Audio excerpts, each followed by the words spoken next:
Hello everyone and welcome to the Microsoft Excel application course.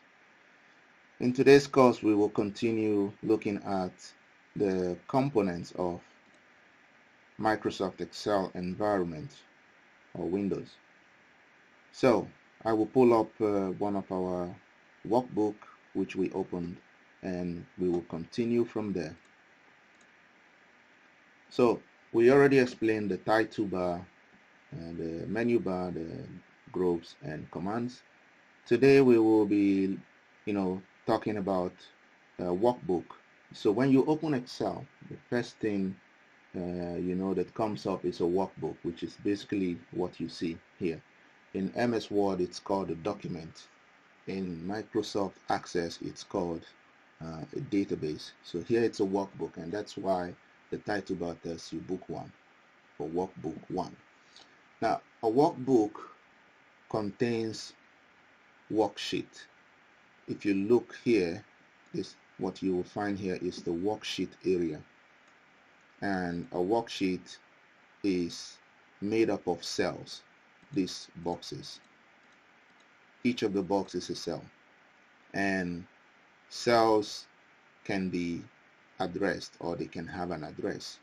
For example, you see that this worksheet here is having rows which are in numbers and columns which are in alphabets. If I want to address a particular cell, for example this one, I will first go with the column number, that is the alphabet, column alphabet, and then followed by the row number.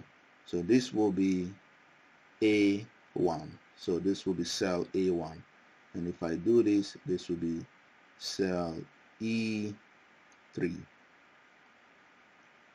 And you can also see this in a part of the Excel environment called the name box, which if you point to a particular cell, it tells you the address of that cell. So this is C6 and this is G7. Okay, now we said a workbook contains a worksheet. So by default, Excel, when you start it, comes with one, the workbook comes with one worksheet. And you know that when you go to the bottom here to the sheet tab, and you see here sheet 1. So this simply means you're looking at worksheet 1. Okay, and worksheet 1 contains a number of rows and columns. And now we see already how to look at the address. Now there are a number of things you can think of here. How do you enter information in a cell? So you can go to a cell and you can start typing on your keyboard. Let's say I'll type grateful and I'll press enter. Well, if you don't want to press enter, you can also click somewhere else in another cell. So I will say friend, and I will just move here and click. So that's how you type. Now we also talked about insertion pointer or the cursor in other applications. In Excel, how do you see the cursor? What you can do is go to a particular cell and double click. So if I stay here and I double click, then you see the insertion pointer showing up, and I can also type.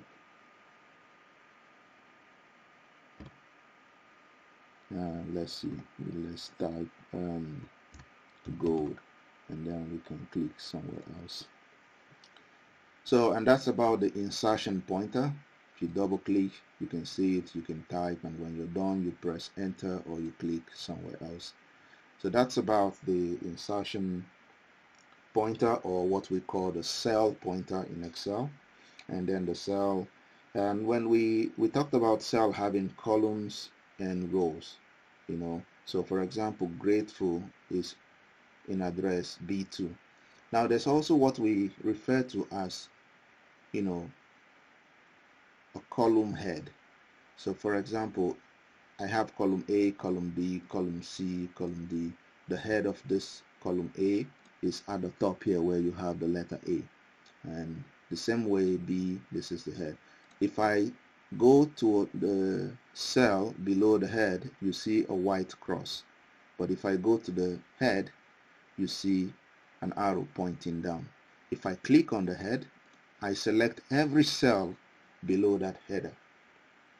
If I go to header G column and I click that column header, I select that. And if I want to select a number of columns, I go to the header, click, hold my mouse, changes to a white cross, and I can drag to the column I want, and I leave my mouse. The same way with the row, the numbers written here are the headers. So for row 3, the header is 3, and if I click, every cell on the or along 3 will be selected. And if I want to select the number of rows, I can also go to the header, click my mouse, hold it, and drag to the row I want and leave my mouse. And if I don't want it, I just click outside. And then if you want to select all the cells in your worksheet in one go, you can use the row and column header together. So each alphabet is, for example, column header, each row or each number is row header, but combined they are called row and column header or column and row header, and this is where it is. So if I go here and I click, I just click, everything in the cell in the worksheet is selected. That is every cell, and I can just click outside. And if I just want to select a number of cells, I will just click on one cell, hold my mouse, go to the position I want, sideways and down, and I can release my mouse and I click somewhere else to leave it. The last thing we will practice here is the sheets. In Microsoft Excel, you can add more sheets by clicking the plus button to add one. So if I click the plus, I should see sheet 2. Then I click sheet 3. And that's how you can create multiple sheets in a particular workbook. So this workbook 1 contains now 4 sheets, and I can move to each one by just clicking on it. So this is the end of the video for this particular class, and thank you for listening. I will see you in the next video.